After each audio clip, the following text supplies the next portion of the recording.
Welcome.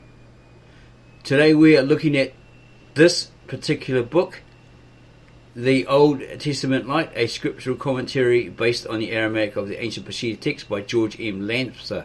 He was a native Syrian who translated the Eastern Syriac Peshitta from the Apostolic Church of the East into what we deem as the nearest English equivalent. Dylan Downs, the influencer with a channel on YouTube, is quite good to get that sort of information from about Lamsa. He does quite a few videos on this particular Eastern Peshitta, Syriac Peshitta. Here is the table of contents. It goes into a lot of depth of the books of the Bible, and here it's continued here to Malachi, Genesis to Malachi, and then index. And we have an introduction here which reads, throughout the centuries men have written commentaries on the greatest of all books, the Bible. Scholars of all races and colours have in one way or another tried to throw light on the Bible, and yet today people are more eager than ever to understand the book that contains life, light and truth. This commentary is based on the Aramaic language and the ancient biblical customs and manners which played an important part in recording God's holy word. The Aramaic word for commentary is nohara, to throw light or to enlighten. In the olden days, because of the fact that words and phrases had several meanings, all important state or royal decrees, treaties and agreements contained marginal explanations or commentaries in order not to leave any doubt in the mind of the reader. Ezra 4:7. The purpose of this nohara or commentary is to throw light on obscure passages in Bible translations, to correct the words which have been mistranslated, and thus to recover the lost meaning of the verses, to explain biblical idioms, metaphors, allegories, customs and manners which in the ancient context are difficult and unfamiliar to Western minds with a Western mindset, but simple for the Easterners in their Eastern mindset to understand. After all, the Old Testament was written first in Semitic languages for Semitic peoples or people. Centuries before Greek, Latin and the present European languages were born, the New Testament was written for the descendants of the same people, and the authors of this sacred literature were moved by the Holy Spirit. They lived in a world of unseen realities. The Western Bible translators and commentators have done their best in translating ideas from the ancient languages and the style of writing in which they were first written and preached into modern, expressive and changing languages of our days. It's not so much the translation, apparently it's the Western terminology that's the problem. Mistranslation, bad interpolations, etc. do play their part in these Western translations. This is not a verse-by-verse commentary. Hundreds of comments which have been written on the obscure passages and mistranslations have been clarified through a direct translation from the ancient Aramaic Peshitta text, the clear, the simple, the true text. This is a book for ministers, students of the Bible and laymen, that's everyday commoner or everyday Joe, who are eager to understand the meaning of the scriptures and the ancient customs and manners which constitute the background of the sacred book. So we're going to go back now. Have that footnote. Peshitta means clear, sincere, straight, true and original. The writings were called Peshitta because they were clear in the original settings. Easily understandable. You might have, if you're Western, you just have problems with the idioms, the way they express themselves.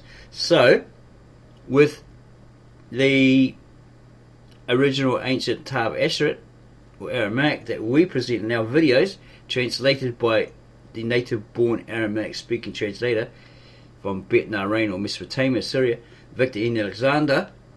That's why he has underneath each chapter in each book of the Bible an explanation of what it actually means, because he understands we have a Western mindset, they have an Eastern mindset, and they think differently.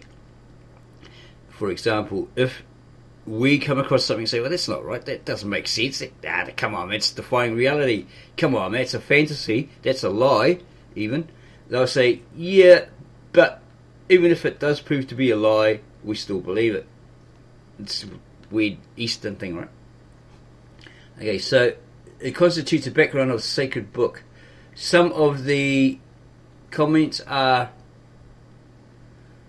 answers to hundreds of letters which come from sincere men and women. Indeed, what sounds hard, harsh, ambiguous, and difficult in the Bible was easily understood by the people to whom the Bible was written, because it's in their language, right? And is still well understood by the descendants of the races and peoples who centuries ago played a dominant part in the world's greatest sacred drama, the Bible. This is because in biblical lands, most of the ancient biblical culture, customs, manners, idioms, metaphors, and mannerisms of speech had remained unchanged until the dawn of this century. Yeah. To these modern days, right? This is not all. The way of life and the thinking of the people who lived at the time when the men of God penned this sacred literature hand copied it, right? At the time when the men of God penned this sacred literature was handed down in their context to the present day as though embedded in amber. Indeed, it was divinely ordained that the truth in the Bible should be revealed. That's why it was hidden and preserved, right? By the Apostolic Church of the East. And written in Semitic languages and preserved in its purity for the generations to come. Basically, those Eastern generations. The Arameans or Aramaic speakers, the Syrians, etc. Indeed, it was divinely ordained that the truth in the Bible should be revealed and written in Semitic languages and preserved in its purity for the generations to come, because apparently Christ knew that somebody was going to pervert it, corrupt it in the future. So it was hidden and preserved by the original, ancient, very old Apostolic Church of the East. Supposedly founded by Thomas and grounded in the 2nd century, because he was helped by Bartholomew, Peter and the Die. And then they taught these appointed high priests exactly what procedure they had to follow as they were taught, in order when they teach other priests or ordain other priests, etc., they are doing the same thing, and they do the same thing over the centuries to the next high priest appointed, etc. So it was a method or methodology that had to be strictly followed. Yeah, so they've been doing that for over 2,000 years, even though they got called heretics, persecuted, killed, murdered, martyred, etc. over the centuries by different peoples. They still stuck to that, and that's how they do it to this day.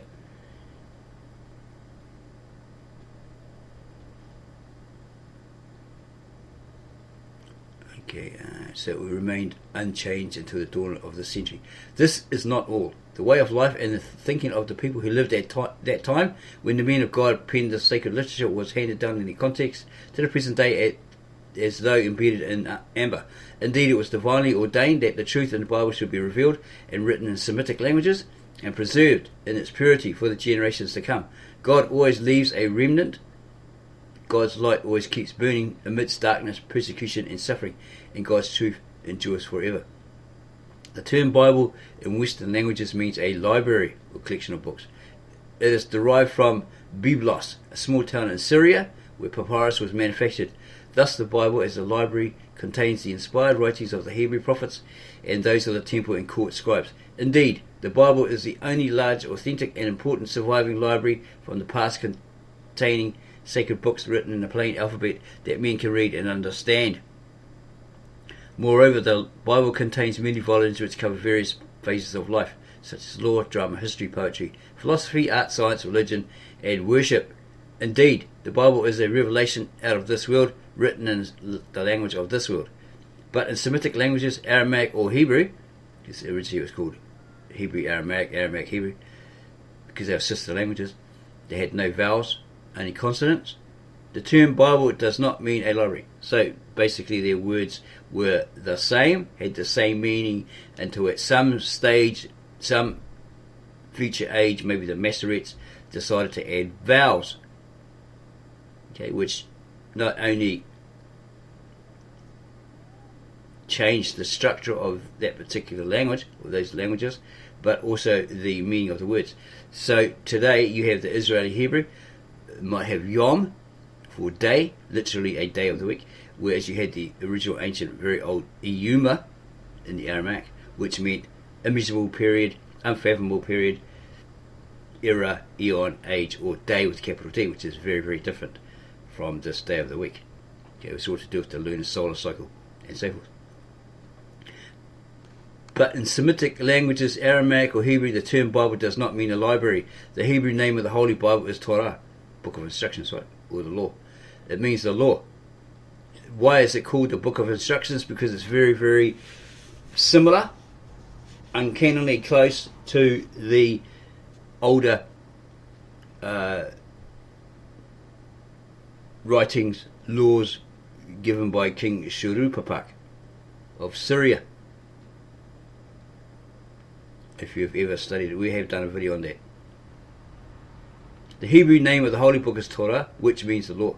The name of the Holy Book in the language of the Hebrew patriarchs, Aramaic, is Oretha, derived from Ra, which means to see through the mind.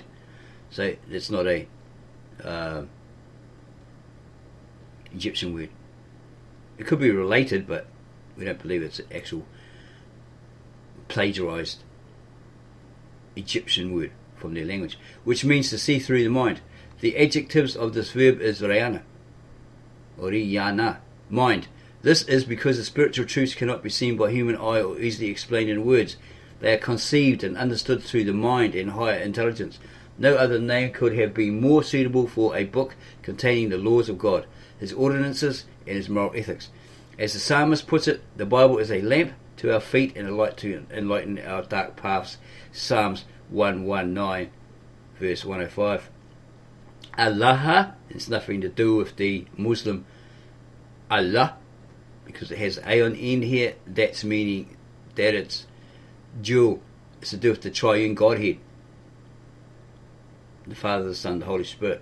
The three is one. Allah, God, the essence of life, can neither be seen with our physical eye nor understood with our human senses, but we can see Him as the Father and feel His presence and His divine care, just as the sheep feel the presence of the shepherd. This is because what is spiritual and infinite cannot be seen or described in the language of mortal and finite beings. That's why the scripture says it's for the spiritually inclined, it's of the spirit. So those who are not of God, the ungodly, the unrighteous, etc., will just think, oh, it's a whole lot of nonsense. That's the way it's been designed, right? This is because what is spiritual and infinite cannot be seen or described in the language of mortal and finite beings. Then again, God being the Creator, the eternal Spirit, and the whole cannot be portrayed, nor described, nor divided, nor defined by His creations. On the other hand, a spiritual idea that cannot be pictured or described in words, but it can be imparted in a parable, and allegory, and in figurative speech.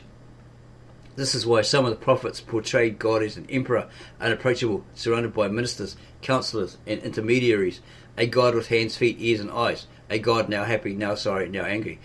That's because this is coming from a man's understanding, right? Passed on to other men. It's done this way so you can have something to relate to and fully understand it, right? We must not forget that the Israelites were forbidden to draw pictures, carve statues, or make graven images, or any other symbols or objects of worship. That was later on, right? Because they did have pictographs, which were basically pictures, etc., drawn on walls and stuff. Okay, so the Israelites were forbidden to draw pictures, carve statues, or make graven images, or any other symbols or objects of worship. But the Hebrew prophets found a new way to portray and explain spiritual ideas, so that even simple folk could understand them. They used parables and allegories, probably along with metaphorical ones as well, which the people easily understood but never took literally. Indeed, the Jews distinguished between a living man and a dumb and helpless statue. Moreover, they were familiar with the language of their day. When woman singers said that Saul had slain his thousands and David his tens of thousands, the people knew what they meant was that David had slain Goliath and had become a greater warrior than Saul. They knew it was a poetic song composed by dancing women who had not seen the battle. They knew it was a song of triumph to glorify God. On the other hand, man's mind is blind to spiritual ideas, just as a blind man cannot perceive colours. God is the spiritual essence and the intelligence which governs the universe. A physical God is man's own idea. God is truth, life and light. Therefore he must be understood and worshipped spiritually. Moreover, we must not forget that everything which God created was perfect and good. Therefore God is not the author of evil, nor is evil a reality. He possibly allows it. Part of his plan, purpose, whatever it is. There is a human element in the Bible, just as there is usually a certain amount of copper or brass and gold. And it is this human ingredient which pictures God, who is the source of love, as angry, sorry, and repenting of the evil he did. On the other hand, in the second chapter of Genesis, the spiritual and immortal being is reduced to a physical and mortal man in order to relate the story of his fall and his physical and his transgression against God and the moral law. You cannot portray a spirit eating the forbidden fruit, nor finding itself naked, nor clothed in fig leaves or in skins. In other words, the second story of creation is written to show why man fell from grace. So that would be metaphorical, allegorical, not to be taken literally. Moreover, the Bible is the only ancient and authentic written record wherein we see the evidences of God's dealing with man and his interest in him, like a father's interest in his child. Nearly all of the great religions have some kind of deity. It's got here deity, it should be deity. A revelation from or mystic communication with a higher power. But none of them can compare to the sacred book of the Hebrews, with their monotheism, their spiritual and clear concept of God and his love and direct dealing with men. Okay, because at that time there would be monotheistic, even though they may have been aware of the triune Godhead, that there's three as one, because Christ had not yet, or the Son of God had not yet been revealed to mankind in the Old Testament, etc. It does hint that he was actually there with Moses. God was talking to him, but Christ was there in whatever format he was. Some say he was Melchizedek, but others in the New Testament or other theologians, whatever, say, he was like, he was similar to, he was a type of. He wasn't actually Melchizedek. But yeah, if you looked at the Tav Asherah, maybe even this, Lamsa Aramaic, Syriac, Eastern Syriac translated in English, you may find, hey, he's there. Okay? He was actually there.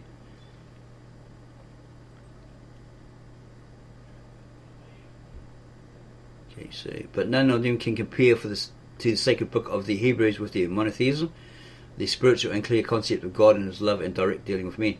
About 4,000 years ago, God appeared to Abraham in a vision and told him that by his seed, teaching, a lot of us would think, that's his descendants, right?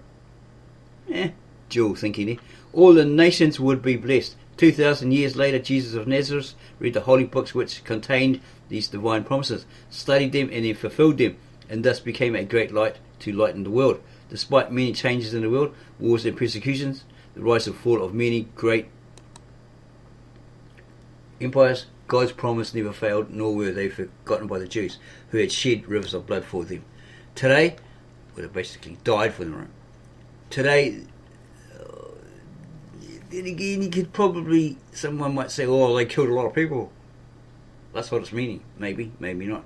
Today, the whole world, one way or another, is living with the moral ethics and the truths which centuries ago were revealed to the Hebrew patriarchs. So this could mean that a lot of them died for those promises. That's probably what it means. Today, the whole world, one way or another, is leavened with the moral ethics and the truths which centuries ago were revealed to the Hebrew patriarchs and to the prophets who came after them. And at last they were fulfilled by Jesus Christ, who put them into practice. The Jewish moral ethic, through Jesus of Nazareth, has become the ethic of the whole world. No false promises or testaments could have survived all these centuries, and nothing could have enriched and consoled the hearts of men more than the Bible has. Thus, the Bible is a witness to God's revelations and to his interest in man. The sacred book may also be called a guidepost, or a guidebook, to lead men to God, or a manual. The Bible was written by men who had some experience with God and who had heard his inarticulate voice. The Bible is a book of guidance on all phases of human relations. Throughout the centuries, man has never been able to dispense with it or get rid of it. You know, and nothing has been able to replace it as a book for guidance, edification, and consolation. We must not forget that this great sacred literature was revealed in visions and dreams, in arid deserts, in caves, and upon the tops of mountains, and that the simple and pious people, like the prophets, believed in visions, dreams, and divine communication. The Israelites were directed and guided in all their wandering in the desert by a great spiritual power which they could not see or touch. This is why a large portion of the Bible is based on visions and revelations. Many of these truths were revealed in symbols and metaphors, so that the people may understand them and remember them. It is not easy to describe the ideas such as depression, famine, suffering, joy, or sadness, but they can be revealed in symbols, in dreams, and in visions. One can easily understand the significance of fat cows and lean cows, or of blasted ears of wheat and full of ears of wheat. Joseph, being a student of God's word and the interpreter of visions and dreams, knew the meaning of the symbols which Pharaoh, or the king of Egypt, had seen in his visions during the night. He knew that the fat cows and full ears of wheat meant prosperity, and that the lean cows and blasted ears of wheat mean depression. Blasted probably means that horrible browny colour, black colour when those corn get affected by a bug or something like that. They go hard and they're no good to eat. The cob is no good to eat. He also distinguished between such men as Elijah, Elisha, and Isaiah, and the prodigal son, the good Samaritan, the rich man who enlarged his barns, and the angels who appeared to the men of God in visions and dreams. For instance, it was in a dream that Jacob wrestled with the angel. Genesis 32:24-29. Not God, not the Christ, but then they say maybe he appeared in that form. The Son of God. Genesis 32:24-29. But it's very doubtful to us that he fought with God or the Son of God, the Muta. We reckon he would have lost. So we go with the angel thing. The angel was Esau. Okay. He wrestled with him, so that's metaphorical, allegorical, right? The next day Jacob said to Esau, because now I have seen your face as I saw the face of an angel, and you were pleased with me. Genesis 33:10. In Aramaic, pious men are called angels. Okay, so that's what it is. Righteous men. Messengers, probably. But real angels are spirits. They have no bodies to wrestle with men. Yeah, because he's spirit, right? Jacob wrestled in his disturbed mind. He had deceived his brother Esau, and therefore he had a guilty conscience. Genesis 32:11. Yeah, when he stole his birthright. Okay, because on his mother's insistence.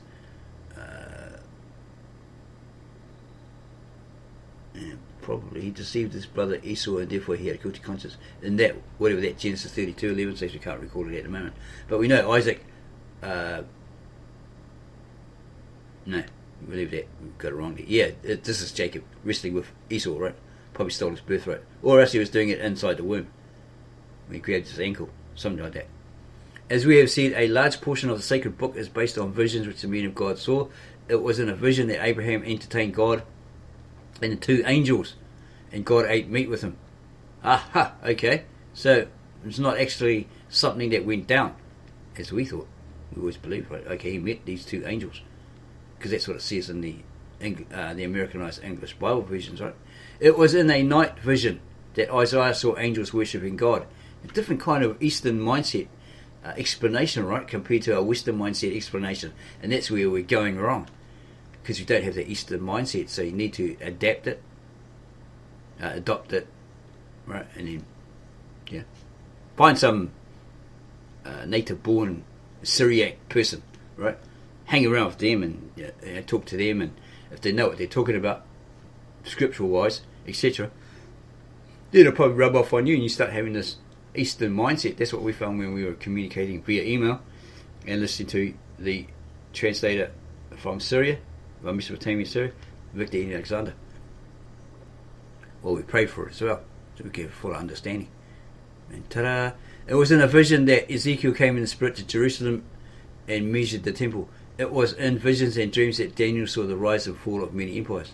In biblical days, kings, princes, and the people depended on the prophets and on God's revelations for guidance, healing, prosperity, and protection. Moreover, prophets and men of God acted as statesmen and counselors to kings and princes. Both the people and their leaders were looking to God for his help, guidance, and the fulfillment of his promises. Indeed, in the olden days, writing was in its infancy, and learned men were few. Therefore, the prophets wrote in a simple pictorial and clear style, devoid of ifs, buts, and other qualifying clauses which often obscure the truth. Yeah, so that would have been pictographs. They wrote in a plain manner, using short sentences, so that the simple and unlearned folk might understand their messages, heed their admonitions, and turn from their evil ways. Indeed, these courageous men of God did not hide anything from the people, neither were they afraid of kings and princes, who were often opposed to God's truth and reforms. In other words, the authors of the Bible were not interested in literary style or degrees. No PhDs, no BAs, none of that rubbish. Their main objective was to impart the revealed truths to the ears and eyes of a people who thought and spoke in simple speech and who counted numerals on their fingers. And yet the beauty and the style of the Bible has never been surpassed. No one has since been able to write or produce such an inspiring and lasting literature. Well, it means here, yeah, like exactly like the Bible, right? You have the Russian, we've forgotten his name now, I've done a video on him. His books were brilliant, but that's a man, right? Dvotsky or something like that. Nevertheless, the Bible contains many expressions and mannerisms of speech, many local idioms that no foreigner without the knowledge of the background of ancient Semitic languages and of the issues which existed during the times of the author could understand. And that's why we appreciate Victor N. Alexander, the translator, later born Aramaic translator from Syria, Mesopotamia, Syria, because he always provides explanations in the footnotes of the idioms, the expressions that these Easterners were writing down, putting across on it.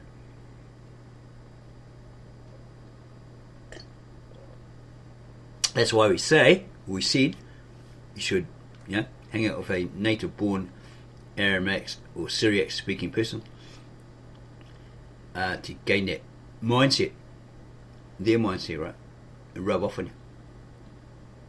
That's what we've done. Nevertheless, the Bible contains many expressions and mannerisms of speech, many local idioms that no foreigner, without the knowledge of the background of ancient Semitic languages and of the issues which existed during the times of the author, could understand. In the same way, of course, American customs and ways of life are difficult for a foreigner to understand. Okay, we're not from America, so yeah, we do have troubles understanding their mindset. It's very different, their grammar, etc., and their level of education. For example, 3,000 years ago the psalmist wrote, "They that sow in tears shall reap in joy. He who goes forth and weeps, bearing precious seed, shall doubtless come again with rejoicing, bringing his sheaves with him." Psalms 126, 5 and 6. The people who heard these words certainly understood what the psalmist meant. In Palestine, every family in one way or another felt the scarcity of bread during the sowing season, when family food supplies which had been stored in the fall were exhausted and the children at home were crying for bread. Even today in the East, farmers weep as they scatter the precious seed into the ground while the children at home are starving. But during the harvest season, the tears change to joy, and on the first day of the harvest, the people celebrate because bread is abundant and the children are filled and happy. The people in biblical lands suffer from famine, but the people in America suffer from overeating. And that's probably why they're overweight, etc. Same as other countries. Okay. They've got too much food. They're not actually starving, but they think they are, so they overeat. Today, no American minister or student would even know why the sower wept as he scattered the seed. You just wouldn't understand it without those idioms. American farmers sing while they sow and plant, and they are seldom short of bread. In the United States, the only problem is what to do with the surplus wheat and other food supplies. Paul wrote to Philemon, "Put it on my account. I, Paul, have written this with my own hand. I will repay it." Verses 18-19. Philemon understood what Paul meant by "put it on my account." In Aramaic, it means "forget it." The last part of the verse proves that Philemon owed Paul a great debt, his conversion to Christ. Yet, Western commentators have pictured Philemon as a banker and moneylender from whom Paul borrowed money Today in English we say, write it on the cuff. When one of Jesus' disciples said to him, Lord, suffer me first to go and bury my father, Matthew 8:21-22. Jesus knew that what he meant was, let me take care of my father until he dies. Western Bible scholars have been teaching that this man's father had just died, and Jesus was not interested in seeing him buried. Had the man's father been dead already, he would have been busy burying him instead of listening to Jesus, and Jesus himself might have been one of the mourners. See the difference between the Eastern mindset and the Western mindset? On another occasion, Jesus said, and if thy right hand offends thee, cut it off and cast it from thee. Matthew 5:30. The people who heard this would never cut off hands or feet or pluck out one of their eyes. They knew that what Jesus meant was to do away with stealing, with envy, and trespassing on other men's properties. In many Western countries, these idioms were taken literally, but there is no mention in the Bible that any of Jesus' disciples or followers ever inflicted such injuries on their bodies. They didn't go, I'm perverse, I'm going to pull out my eye. So I can stop seeing that perversity and lusting over it and all that sort of stuff, right? It is natural that such idioms should be mistranslated or misinterpreted. And just as the Aramaic idioms and metaphors are hard for Westerners, so English, French and German idioms are hard for Easterners to understand. For instance, no Easterner would understand such English phrases as these. He lost his shirt. He died on third base. He was born with a silver spoon in his mouth. He is in hot water. He was chewing the rag. Many other such sayings bewilder foreign students.